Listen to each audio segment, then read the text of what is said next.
Hi. കൂട്ടുകറിക്ക് വേണ്ടിയിട്ട് മഞ്ഞൾപ്പൊടി ഉപ്പും ഇട്ട് നല്ല വേവിച്ച കടലയാണ് കേട്ടോ എടുക്കണത്.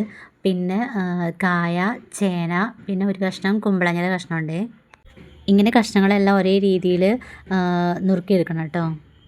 അപ്പോൾ നമ്മൾ ഓരോ കഷ്ണങ്ങളും ഓരോ വിഭവങ്ങൾ ഉണ്ടാക്കുമ്പോൾ നുറുക്കണേൽ ടേസ്റ്റ് വ്യത്യാസം ഉണ്ടെന്നൊക്കെ കേട്ടോ പറയുക. അപ്പോൾ കൂട്ടുകറിക്ക് ഈ രീതിയിലാണ് നുറുക്കേണ്ടത്. അപ്പോൾ ഞാനിത് മൺചട്ടിയിലാണ് കേട്ടോ വെക്കുന്നത്.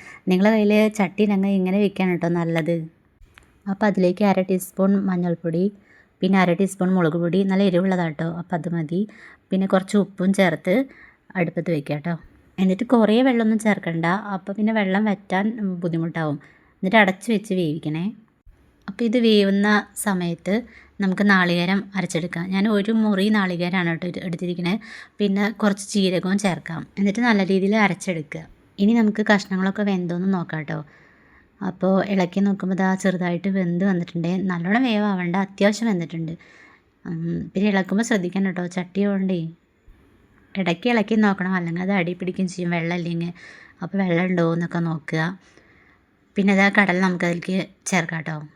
വെള്ളം അതിലില്ലെങ്കിൽ കടല വേവിച്ച വെള്ളം നമുക്കതിലേക്ക് ചേർക്കാം കേട്ടോ. ഇതിലിപ്പോൾ അത്യാവശ്യം വെള്ളം ഉണ്ടായിരുന്നു, അതുകൊണ്ട് ഞാൻ ചേർത്തിട്ടില്ല. പിന്നെ ഇത് രണ്ടും കൂടെ സെറ്റാകാൻ വേണ്ടിയിട്ട് കുറച്ച് നേരം ഇങ്ങനെ ഇളക്കി കൊടുക്കണേ. അപ്പോൾ വെള്ളമൊക്കെ അതിൽ സെറ്റായിട്ട് ഇങ്ങനെ വരും. അപ്പോൾ നമുക്കതിലേക്ക് അരച്ച് വെച്ച നാളികേരം ചേർക്കാം. എന്നിട്ട് അത് നല്ലോണം ഇളക്കി കൊടുക്കണേ. അപ്പോൾ കഷ്ണങ്ങളും കടലയും നാളികേരവും എല്ലാം കൂടി നല്ല ജോയിൻ്റ് ആക്കി എടുക്കുക. പിന്നെ മൺചട്ടി ആയതുകൊണ്ട് കുറച്ചൊക്കെ വെള്ളം ഉണ്ടെങ്കിലും അത് അങ്ങോട്ട് ജോയിൻ്റായി കിട്ടും കേട്ടോ, വറ്റി ഇങ്ങനെ വരുവേ. ഇനി ഇത് ഈ പരുവത്തിലാവുമ്പോൾ നമുക്കതിലേക്ക് ശർക്കര ചേർക്കാം കേട്ടോ. അതല്ലേ കൂട്ടുകറിയുടെ സ്പെഷ്യൽ.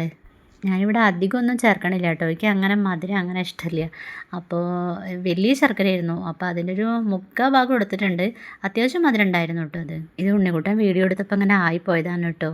കൂട്ടുകറി അവൻ്റെ പിറന്നാളിന് വെച്ചതാണേ. അപ്പോൾ എല്ലാം കൂടി ഇട്ട ലെങ്ത്ത് കൂടുതൽ ഞാൻ പിന്നെ അത് ഒറ്റയ്ക്ക് ഇടാമെന്ന് വിചാരിച്ചു കേട്ടോ. അപ്പോൾ ശർക്കരയുടെ ഇത്രയും ഭാഗം ഇട്ടിട്ടുണ്ട്, ബാക്കിയാണ് ഇപ്പോൾ ഇത് കാണിക്കുന്നത്. അപ്പോൾ കൂട്ടുകറി ആയിട്ടുണ്ട്. ഇനി നമുക്ക് വറുത്തിടാം. അപ്പം ഞാൻ ഇരുമ്പ് ചട്ടിയിലാണ് കേട്ടോ വറുത്തിടുന്നത്. അപ്പോൾ നാളികേരമൊക്കെ വറുക്കുമ്പോൾ നല്ല ബ്രൗൺ കളറായിട്ട് കിട്ടുകയും ചെയ്യുമല്ലോ. അപ്പോൾ എണ്ണ ഇട്ടു, കടുക് ഇട്ടു, ഉഴുന്നും പരിപ്പ് ചേർത്തു, പിന്നെ ഉണക്കമുളക്, കറിവേപ്പിൻ്റെ ഇലയൊക്കെ കുറച്ച് കൂടുതൽ എടുക്കാം കേട്ടോ, എന്നാലും നല്ല ടേസ്റ്റ് ഉണ്ടാവുള്ളൂ.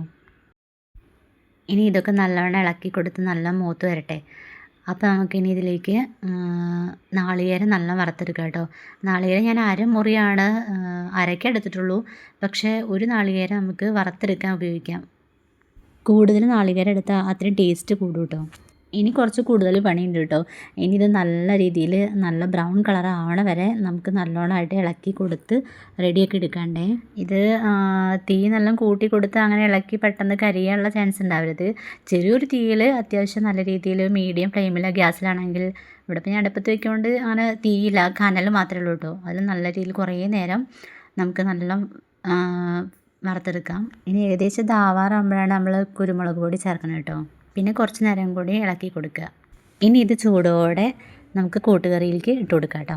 ഞങ്ങളുടെ ഇവിടെ ഇത് സദ്യക്കൊക്കെ കടലപ്പരിപ്പാണ് കേട്ടോ കൂട്ടുകറി വയ്ക്കാൻ ഉപയോഗിക്കാറ്. അപ്പം നിങ്ങളുടെ അവിടെ എങ്ങനെയാണെന്നൊന്ന് കമൻറ്റ് ചെയ്യണം കേട്ടോ. പക്ഷെ ഞാൻ കടല വെച്ചുണ്ടാക്കിയപ്പോൾ കുട്ടികൾക്കൊക്കെ നല്ല ഇഷ്ടമായിട്ടോ. അപ്പോൾ ഞാൻ ഈ കടല വെച്ചിട്ടാണ് ഇവിടെ അധികം ഉണ്ടാക്കാറ്. അപ്പോൾ തേങ്ങ വറുത്തതും കൂടി ഇതിൽ ചേർത്തിട്ട് നല്ല രീതിയിൽ ഇളക്കിയെടുക്കാം. അപ്പോൾ കൂട്ടുകറി റെഡി ആയിട്ടുണ്ട് കേട്ടോ. വീഡിയോ കണ്ട എല്ലാവർക്കും ഒരുപാട് നന്ദി.